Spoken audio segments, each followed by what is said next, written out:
I'd like to welcome everybody to the October SPDA monthly meeting. Attila Pentek, the president, is on vacation in Hungary, and it's probably 3 or 4 o'clock in the morning there, and he indicated that he didn't want to get up that early to moderate the meeting, so he asked me to do that. So we've got a few glitches because I'm not quite as techno connected as Attila is, but I think we've got it all worked out. So for everybody on the presentation tonight, I just remind you to please ensure that you're muted, and also if you could stop your video, that helps the bandwidth so that we won't have any issues with Wesley's presentation.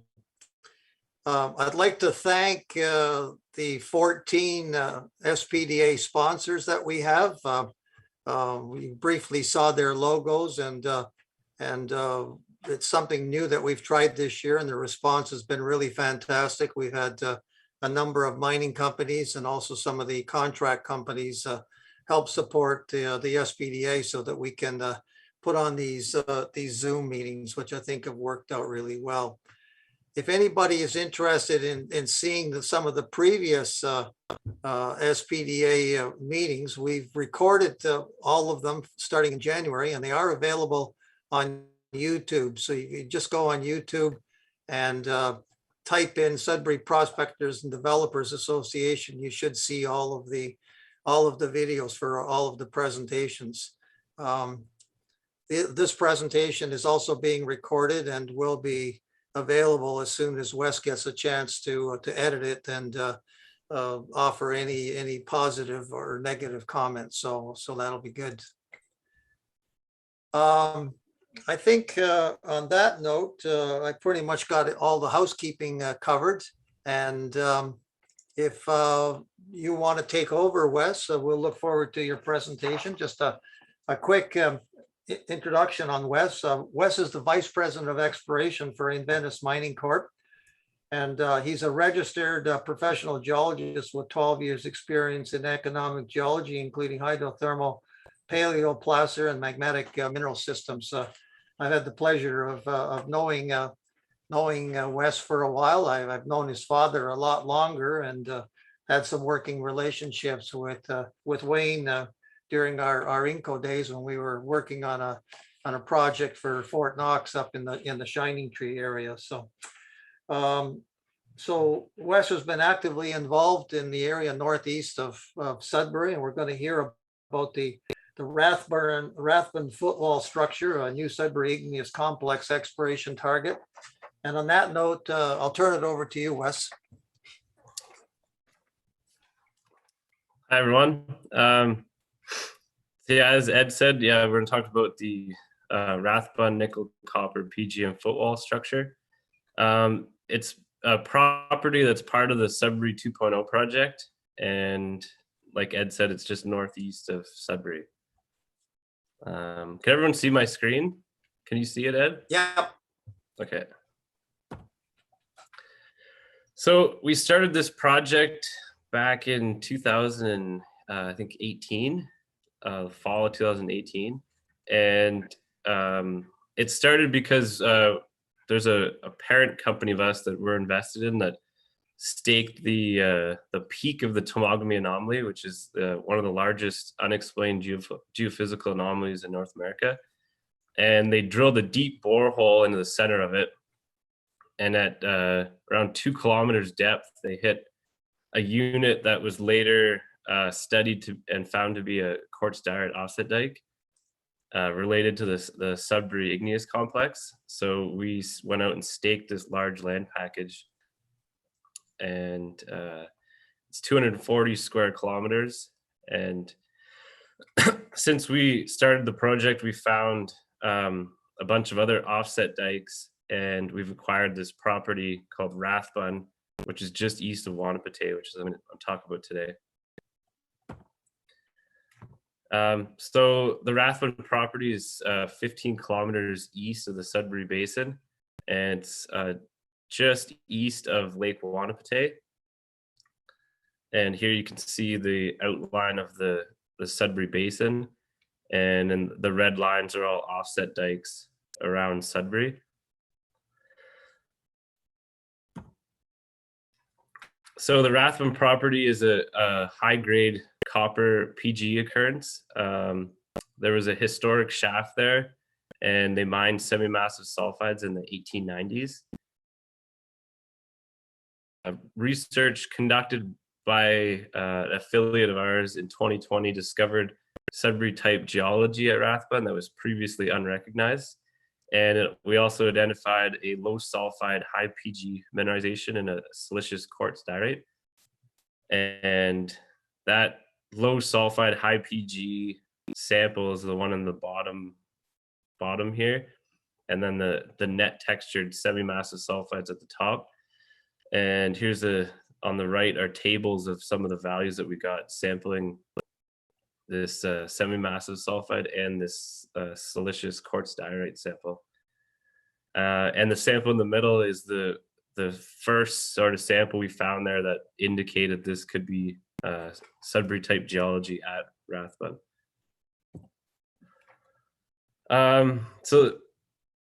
It's 15 kilometers northeast of Sudbury, and Sudbury is a 1.85 impact structure.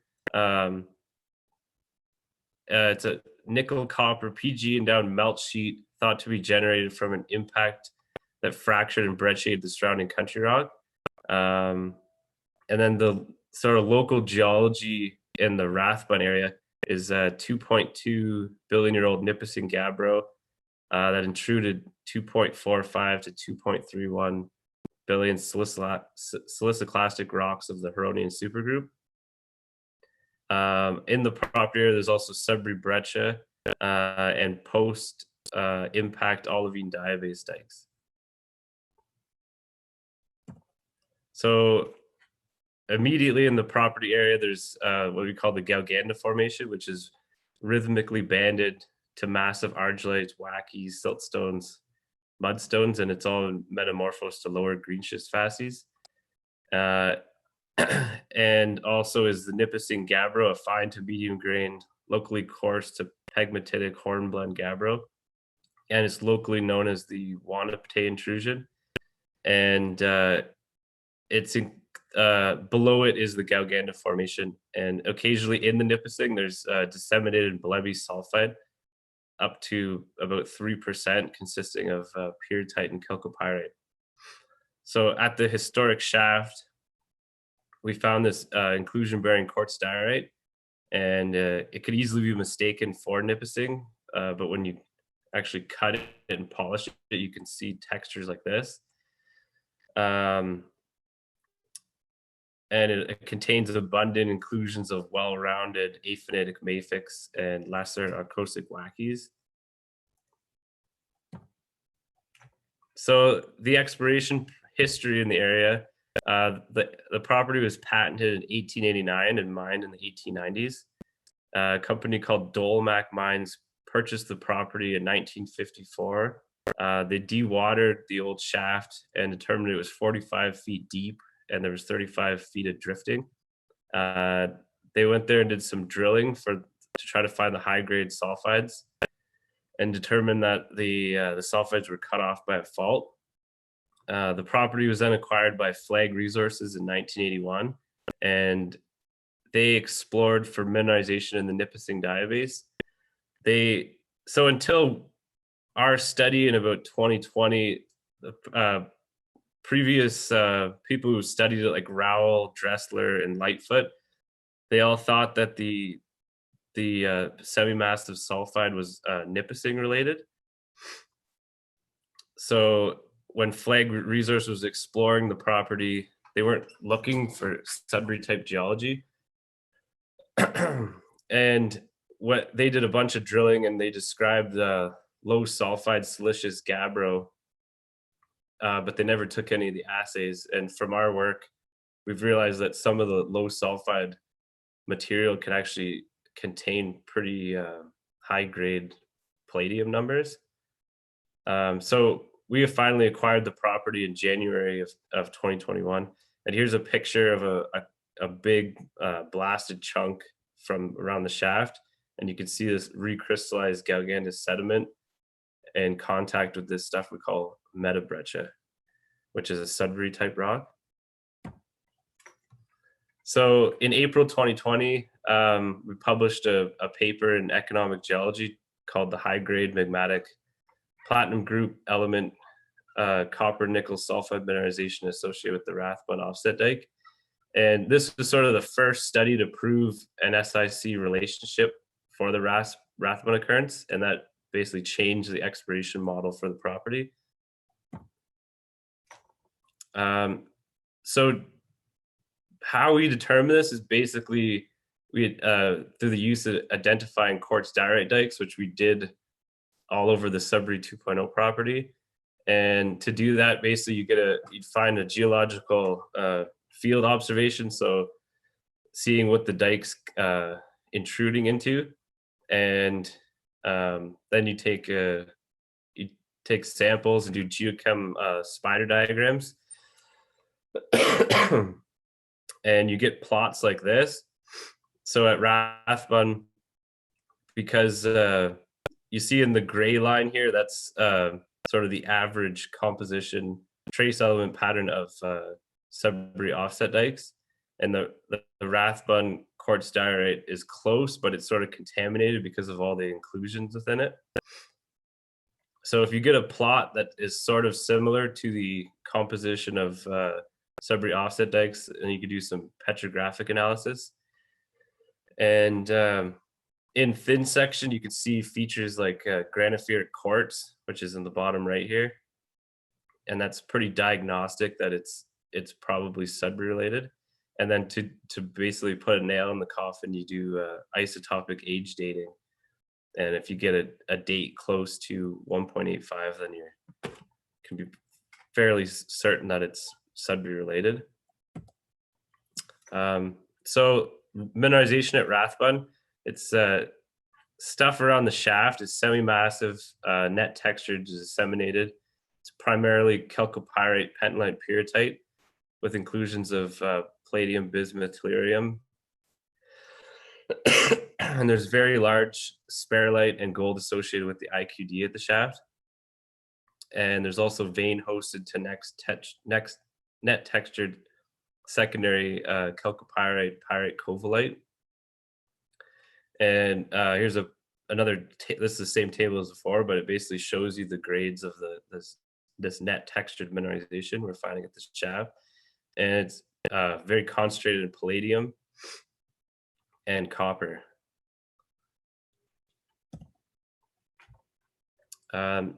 So the QD matrix is has lathy plagioclase, interstitial polylytic quartz, and quench textured mafic inclusions, and it's primary chalcopyrite pentlandite pyrrhotite. And the high PG content is due to discrete palladium, bismuth, tellurium, PG minerals that are 30 to 150 micron. And you can see some thin sections of the pictures of thin sections of the mineralization on the right here. So one of the interesting things we found there was this silicious quartz diorite, and it was found to have 77 weight% silica, which is getting close to basically the absolute highest amount of silica you can have in a melt. And it has very low sulfur in it, but you're getting really high palladium numbers, palladium and gold. So the average precious metal grade in this stuff was found to be 10.2 grams palladium, 1.2 platinum, and 7.9 grams gold. And recently we found another sample that had 74.4 grams palladium, but a slightly more elevated sulfur.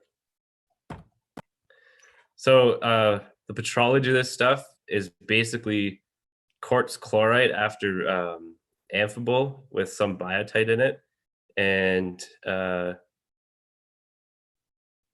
the sulfide is interstitial to quartz and mafic minerals and has rims around euhedral quartz grains. the high PG content is likely due to discrete bismuth, tellurium, arsenic, PG minerals comparable to the high sulfide, and petrographically matches descriptions of this unit called the gray dike, which was some of the historic drill logs. They mentioned this unit called the gray dike, and they described it as fine-grained, sugary, gray-green silicified gabbro with trace 1% chalcopyrite, pure-type chalcopyrite or pyrite, and neither Dolmac mines or Flag sampled any of that stuff. So we think that there's a real chance we could have a bunch of this low sulfide, high PG material there. So when we acquired the property, it was only known that there was a shaft there. No one knew about any Sudbury geology or structure associated with Sudbury. So our 2021 field work was basically figuring out, like, if this is Sudbury related, it should be related to some sort of structure that potentially would get better along strike as you get closer to Sudbury. So our work of doing a bunch of trenching and sampling led to the discovery of a suite of Sudbury footwall rocks along 750 meters and within a structural zone that extends for 1.5 kilometers. And our trench work at 150 east, 250 east, and 360 west were probably some of the nicest trenches, but within all the country rock of Gauganda Formation and Nipissing, as well as Sudbury breccia, partial melt, and some IQD. And these are some of the values that we got this year, and we were getting up to like 7.2 grams palladium in some of our grabs and channel sampling along strike.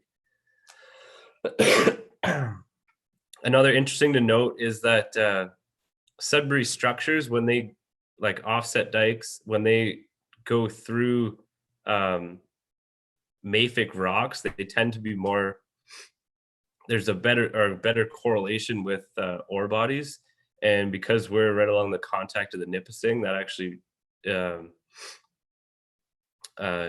could be helpful in melting some of the sulfur out of those rocks and forming ore bodies along strike. So here's some pictures of the trenches. So this is our 250 east, and you can see sulfide burns all through here. And this is where we got 7.2 grams palladium. And at the 150 east zone,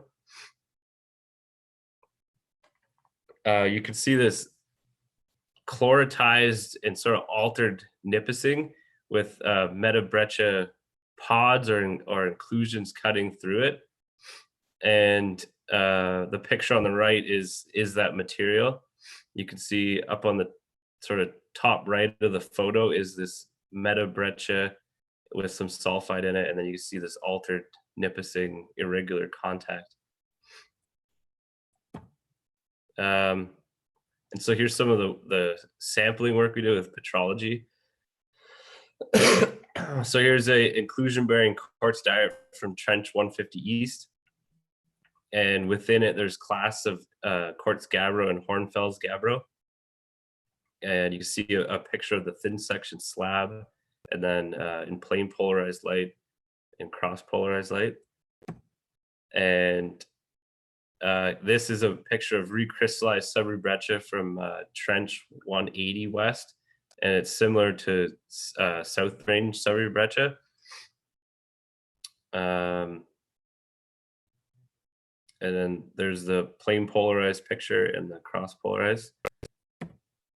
And then lastly is meta breccia within the altered Nipissing diabase from trench 360 west. And basically the lighter colored stuff is the meta breccia partial melt. And in thin section, you can see some of the sulfide on the edge of the thin section there. So our geological model for the area is basically, we're in the footwall where we have meta breccias and partial melts. So we must be pretty close to the original base contact of the main mass of the Sudbury Basin. And it would be somewhere out sort of east of Victor and Capri. And some of the work that our affiliate was doing was thermobrometry of amphibole on the IQD at the historic shaft. And basically he found that there was a crystallization pressure of 3 to 5 kilometers. So if you put the main mass on top of this area and the fallback breccia around Sudbury, I think the average thickness of that package was around 3 to 5 kilometers. So Rathbun should be very close to where the main mass contact was. And then my outline here is sort of where the melt sheet would have been based on the presence of these offset dikes, which would have occurred into the footwall below the melt sheet.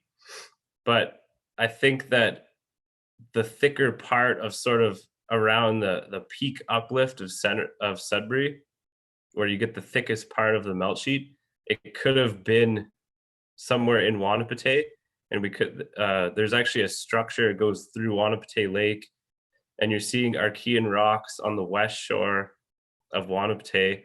But as soon as you get across this structure, you're into Upper Huronian. So there's a huge structural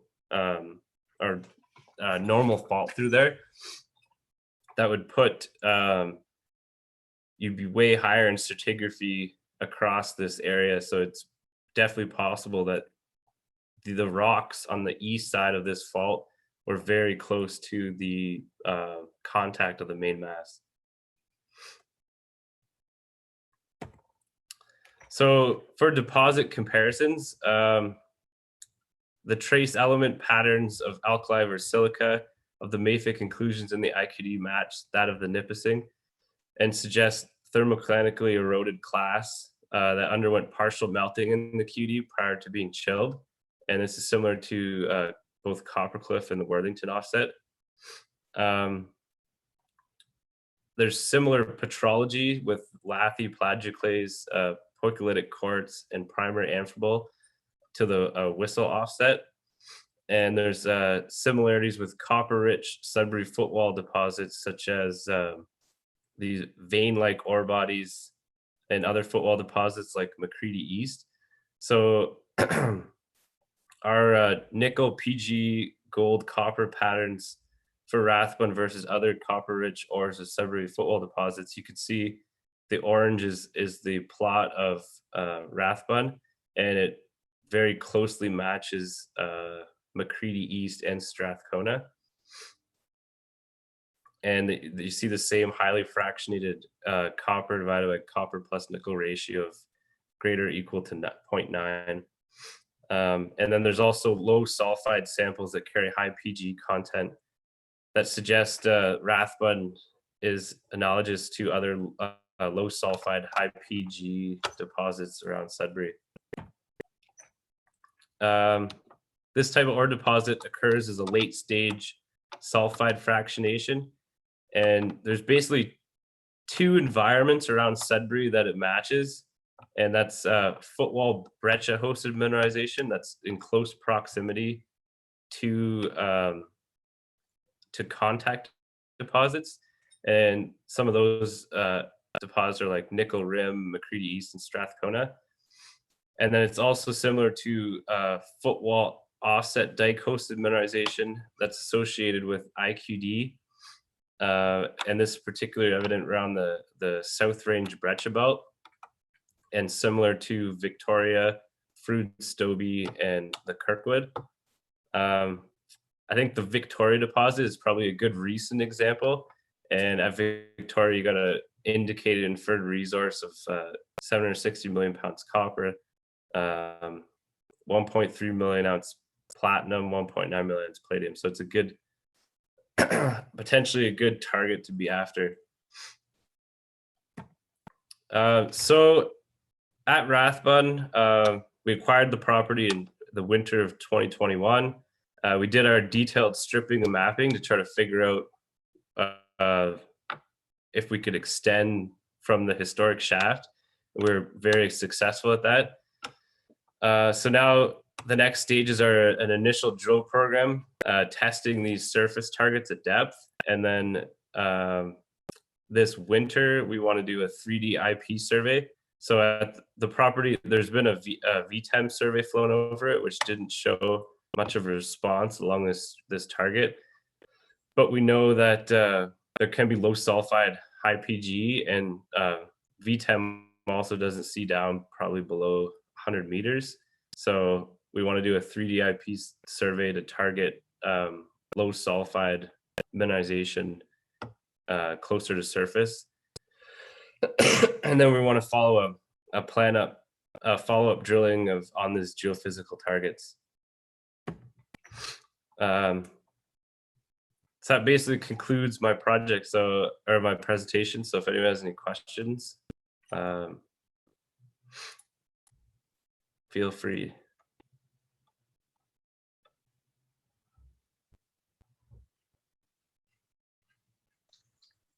Hey Wesley, it's Logan Foucault here. Just a question for you. So you showed that one spider diagram where you compared the Rathbun stuff to the mafic, the nipissing, and then to Quartz Diorite, and then kind of where Rathbun shows up in between the two. Yeah.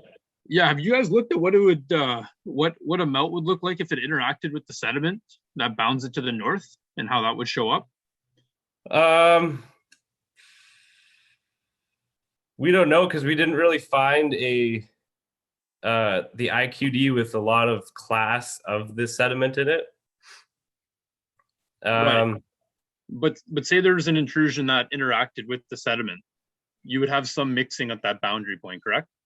Yeah. And so no one's ever looked to see what that might look like geochemically? Not really, no, we haven't done that. Okay, no, that's the only thing we could do is, I guess we could do these plots for the Gauganda to see the spider plot for that, and then we can sort of see how that would affect the IQD or just QD in general. Okay. Yeah, no, that's all I was wondering about. And I guess the second question, so you had said it's an offset dike environment. Yeah. But then you compared it to two footwall deposits. Which are two different deposits. Can you clarify that, please? Okay, so what we're seeing is mineralization that sort of matches McCready East and Strathcona, which is a footwall deposit. Right. Well, like offset dikes are also, they occur in the footwall, right? But it's the terminology sort of strange on that. But so what we're seeing matches footwall mineralization and rocks, but we're also seeing IQD. And in Victoria, for example, they have basically a QD dike, and then there's a lot of their mineralization is hosted in Sudbury breccia, which is probably this meta breccia as well. Mm-hmm. So it is sort of similar to that in a sense. Okay. So we're not when we're out there, we're not seeing a continuous QD dike. It's patchy. Yeah. Where there is QD. So we don't really have enough information right now to sort of, we also don't know the dip of the structure either. It could follow basal contact of the nipissing to the south, or it could be vertical, or it could dip north into the Gauganda. We don't really know, and none of the historic drill core is available to us. Yeah. So we don't have any holes to look at. So all we have is the surface trenching so far, but we're seeing we've been seeing a lot of partial melt, this meta breccias and recrystallized rocks and Sudbury breccia and IQD in this structure. Okay. We're seeing probably maybe 5 or 10% of the thickness of it. We don't really know how thick it is because we're not seeing both contacts. And it sort of follows a bit of a structure. So it's like a bit of there's a cliff. So it's difficult to, and some of the rocks are a bit sheared up into, so it's sort of complicated. So we don't really know exactly what environment we're looking at. Right. Yeah, no, it's really interesting. Some of the stuff you had mentioned there, just with the nipissing, it seems almost similar to maybe what Shakespeare has on the West End, nipissing diabase with some alteration on the halos of it, right? Maybe that's an option, but all in all, man, really exciting stuff. So we've done the age dating. We have dates on this stuff, and also the mineralization style it's very different from Shakespeare. Okay. Like that sulfide plot I showed there. This one here on the right. Yeah.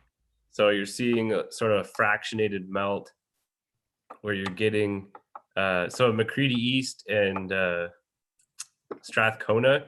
There's basically the theory for those is you had a contact deposit, and then the heat from the main mass sort of pushed the more mobile minerals such as copper and PGEs into the footwall, and we're seeing this sort of the same distribution of those minerals where we are. Yeah. So yeah, no, that's why we think like around Sudbury you need to be a certain distance from the main mass, sort of that's where ore bodies are found. Yep. And we're seeing sort of mineralization that's typically a hell of a lot closer to the main mass. So yeah, we're questioning where the very where that contact was on the east range. Yeah, very interesting. Thank you.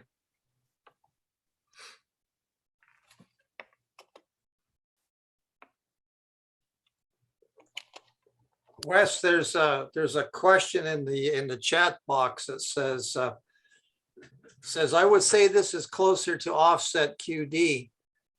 And here is my question. Does your land position fall in any of the adjacent indigenous lands? If so, have you obtained consent to explore? Yes, we have. Yeah, I would have assumed that you have. You can't do any work out there without having an agreement with First Nations. Yeah, exactly. It's good. But yes, it also is. I'm agreeing. Like, there's no footwall deposits that have QD in them, but there's these sort of offset IQD deposits that do have metabreccia and sort of not the same pattern as this, but close to it. So I think it's it's probably more related to an offset dike, but we're still not 100% sure on that. It's Richard Smith here, Wesley. I have a question. Yeah. The offset dike, the Rathbone offset dike, on your geological map, it seemed to lie right on the contact between the Nipissing diabase and the Gauganda Formation. So is that a coincidence? I mean, why should an offset dike run right along that contact? Well, we don't know for sure, but it could be possible that contact was a plane of weakness. So when Sudbury impacted, it sort of broke along that, and it created a structure for the Sudbury rocks to basically inject into. But we don't, it does match the contact perfectly, but we don't know which way it's dipping right now. It could continue to follow the contact at depth towards the south, sort of south-southeast. But I sort of attribute that to, it probably, it was probably a plane of weakness when Sudbury impacted that opened up that structural, or that contact. Okay, thanks. Wes, while you're still on the slide number 14 there, I find it amusing that if you look in the upper right corner of your slide, that water feature is actually in the shape of the Sudbury Igneous Complex. Oh, I know. We're well aware of that.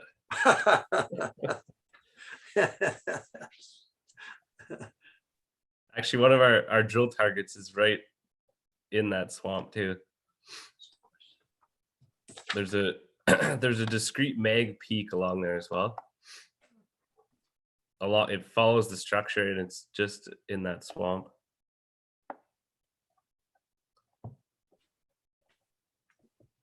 Actually, Ruth is sitting here and she has a question. Yeah. Hi, Wesley. Quick question. I just wondered whether, following up, I think it was Richard Smith, the contact between the Nipissing and the Gauganda Formation. Oftentimes, Sudbury breccia is concentrated along contacts like that. So I just wondered if there's Sudbury breccia in the host rocks, because oftentimes offset dikes seem to like to live in Sudbury, zones of Sudbury breccia. Yeah, there's lots of Sudbury breccia there. There's lots of Sudbury breccia, and there's also this unit here, which at first I didn't think it was Sudbury breccia, but I was talking to Andy Bite about it, and he thinks that it is, and he said it reminds of something from the South Range. Yeah, And this is right in the oftentimes you structure. see sort of flow lines in the very fine grained matrix in the Sudbury breccia. Yeah, which that's is often what you easy. see, but this stuff has been like everything in that structure has been it's all like recrystallized, so there's some sort of heat influence on everything. Mhm.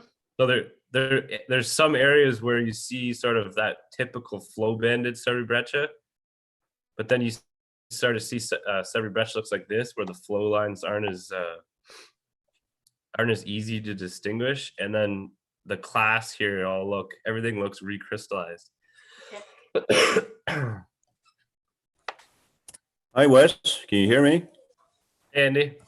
Yeah, no, thanks, Conley, for the good presentation. But on the other hand, there are some things that when you look at the petrography, it's not quite as simple as it seems, because there are phases. It looks like mafic, like a very, very mafic sublayer, and that's not a dike. That's usually a larger structure. So from my point of view, I think that that you're looking at something bigger than your basic normal dike, especially when you look at the bloody grades. Many of the QD dikes don't have those kind of numbers, but embayments do. So simply from my point of view, I think it's the upside may be better than you think. Thanks, man. Okay. Wes, there's a follow-up question from the previous question that was asked. How much of the contact is implied versus mapped? Basically, these trenches plus, of the contact you see, probably like 4 or 5% of it, probably closer to 4%. You can see our outcrop mapping. So basically, where I have these drone photos, there's more up here, and there's more here, but that's basically the extent of our outcrop mapping along this structure. And then you've got a little exposure up right in the northeast corner of your map there. Yeah, we see a little bit up here, and then we lose it after that. Yeah.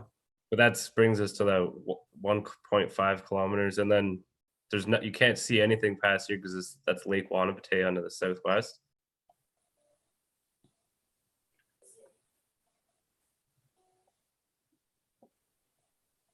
Okay. Do we have any other questions? Wes, doesn't look like we're going to have any other questions, but maybe just to fill in the audience, can you, if you're prepared to, can you give us an update of what's happening with Pardo? Oh, so Pardo, we just got, we're basically just signing an agreement with a mill, Northern Sun Mill, and they're going to start processing our 50,000 ton bulk sample. So we're going to start with about 6,000 tons. And that's basically, that work's going to lead to our maiden resource estimate for the property. and this summer we've been doing a bunch of mini bulk sample pits, so these 1 cubic meter pits. And yeah, we did that at our 007 zone. I don't know if everyone's familiar with Pardo, but it's a paleoplacer gold property. And these 1 cubic meter pits are giving us better grades than we typically see with the drilling. So we're doing an expanded program of that, and also this basically our bulk sample programs underway. Yeah, it's interesting because I saw on your website that you reported a number of like 1.34 grams per ton in your drilling, but in your mini bulk samples, you were getting 4.2 grams. So it shows that there's definitely a strong enrichment in the bulk sample that's not being reflected in the diamond drilling. Oh, so that was our first bulk sample. We did 1,000 tons. So that, yeah, our drilling was 1.34 grams gold, and then our 1,000 ton bulk sample was 4.2. And then so we drilled off another small area surface exposure, and we had a drilled grade of around 3.5 grams. And we did these 1 cubic meter pits over the area, and we got 9.2 grams out of those average. So now our next phase is to take 6,000 tons out of there, process that, and then we're gonna basically start building a database of how our large diameter diamond drill core holds up to bulk sample grades. And well, then we have another 44,000 tons to process, and we'll keep doing that. And that's going to help us with grade reconciliation for the project. Can you comment on the nature of the gold? Is any of that visible, or is it all really, really fine? So our average gold grade is around, our average gold size is around probably 20 microns. We do get rare grains up to about 250 microns. So for the most part, it's very fine gold. But what happens is it's a what we call a boulder conglomerate. So there's class up to 1 meter in size.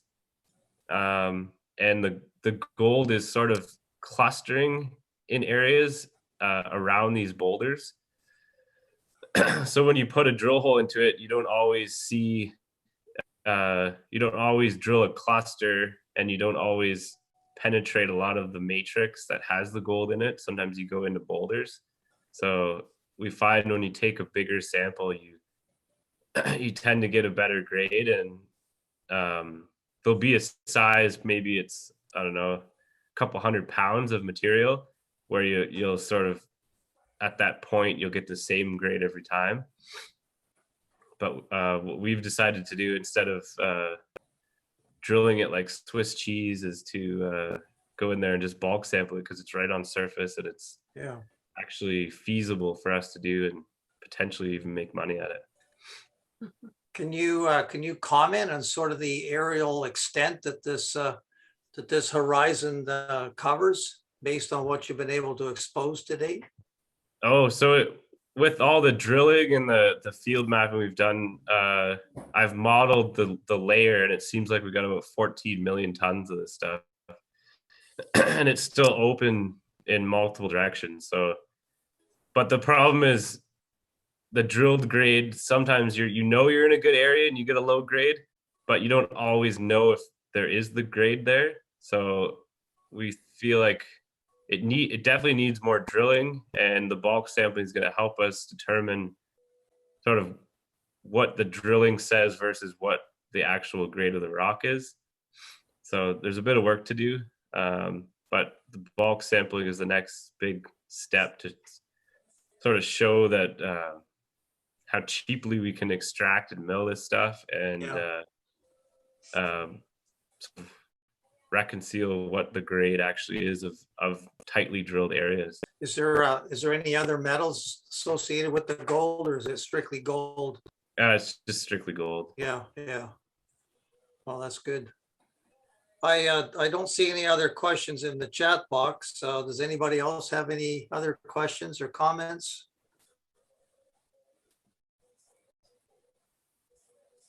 Okay, well, if not, then I'd like to thank you, Wes. It's a great presentation. Got lots of questions, and I think you've certainly stirred up everybody's interest. And it's always interesting when you can find new offset dikes and indicate that there's going to be some potential there. So, from our perspective, we wish you all the success in the continued exploration. And it sounds like you're a bit under the weather, so maybe a good stiff hot rum toddy or scotch tonight would do you really good before you go to bed. So Yeah, just getting over a cold, but I couldn't. Yeah. So that's great. Okay, well, thank you very much, and wish everybody the rest of a good evening. And we will be holding a meeting in November. We don't have a speaker lined up right now. Attila is working on somebody from Alamos Gold to talk about their projects in Ontario. So we'll see if that materializes. So again, thanks a lot, Wes, and good evening to everybody. all right, thanks, Ed. Thanks. Okay, bye.